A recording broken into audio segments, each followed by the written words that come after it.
सुनसरीको देवानगञ्ज गाउँपालिकामा भएको दुःखद घटनापछि उत्पन्न तनाव 7 बुन्दे सहमतिसँग साम्य भएको छ।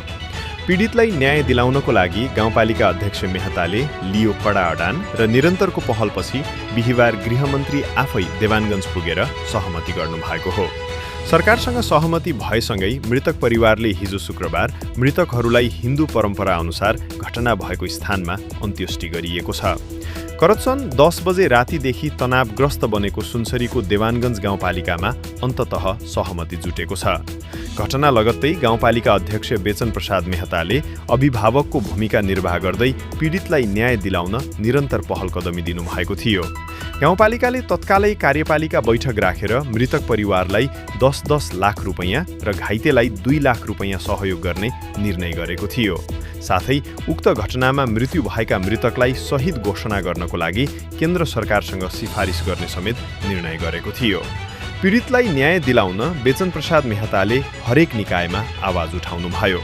जिल्ला प्रशासन कार्यालयको सर्वपक्षीय बैठकमा भावुक बनेका मेहताले गृहमन्त्रीका शोक्य सचिव जेम्स कार्कीसँग चर्काचर्की समेत परेपछि कडा अल्टिमेटम दिनुभएको थियो।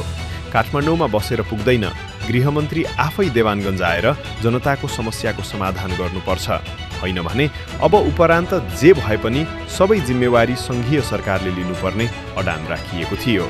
स्थानीयको आक्रोश र निरन्तर आन्दोलन र गाउँपालिका अध्यक्ष मेहताको अडानपछि बिहिबार राति गृहमन्त्री आफै देवानगञ्ज पुग्नुभयो। गृहमन्त्री र स्थानीय बीचको गहन छलफलपछि मृतकलाई शहीद घोषणा गर्ने र पीडित परिवारलाई 10 लाख रुपैयाँ राहत र रोजगारी उपलब्ध गराउने सहित 7 बुन्दे सहमति भयो। सरकार र पीडित परिवार बीच सहमति पश्चात हिजो शुक्रबार बेलुका शवलाई पोस्टमार्टम गरी शवयात्रासँगै घटना भएकै स्थानमा अन्त्येष्टि गरिएको छ। स्थानीयहरूको निरन्तरको दबाव र जनप्रतिनिधिको अडानको कारण पीडित परिवारले न्याय पाउने आशा जागेको छ। स्थानीय सरकारको नेतृत्वले देखाएको तादक रुक्त अभिभावकको भूमिकाकै कारण देवानगञ्जको स्थिति सामान्य बन्दै गएको छ।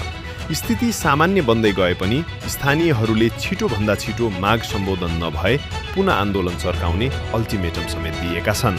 तसर्थ सम्बन्धित निकायहरू गम्भीर हुनु र पीडित परिवारलाई क्षतिपूर्तिसँगै दोषीलाई छिटोभन्दा छिटो कारबाही गर्न आवश्यक देखिएको छ।